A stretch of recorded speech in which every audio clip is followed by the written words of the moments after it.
la première chose qui m'a poussé à faire la musique, c'est grâce à mon grand frère qui était batteur du groupe Kër Gui. Ndaxte Ndiaye, il s'appelle. Si, il évoluait dans le groupe Kër Gui, qui était un groupe de jazz.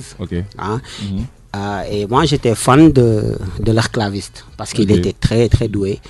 Et bon, je me suis dit, bon, je vais me lancer dans la musique parce que j'adore la musique. Quel était ton premier instrument que tu as acheté? Parce que peut-être que tu as eu un instrument qu'on t'a offert et tout, mais le premier instrument que toi-même tu es allé acheter, je pense que ça a une valeur symbolique. Est-ce que tu te rappelles du premier instrument que tu as acheté? Oui, c'est le clavier, mais mes deux premiers instruments, c'est ma sœur qui me les avait achetés. Après, quand j'ai grandi, bien évidemment, et que j'ai commencé à voyager, j'ai acheté un clavier, je pense, Roland D70. Roland D70 qui était très très bien, parce que je voyais mon professeur avec ce clavier, et pour moi, ce clavier était important pour ma carrière. C'est un classique. C'est un classique. Pour moi, c'était important. Donc, c'était un Roland D70.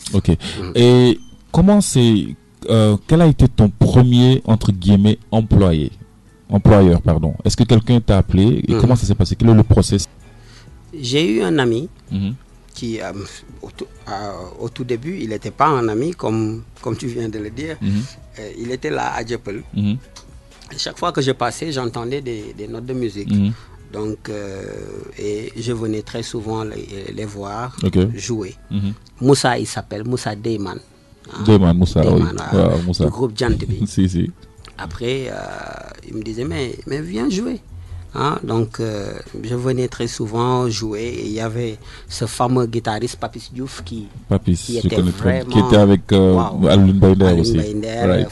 Si, absolument, avec Fallou, oui. Et c'est là-bas que j'ai commencé à mes tout débuts. Après,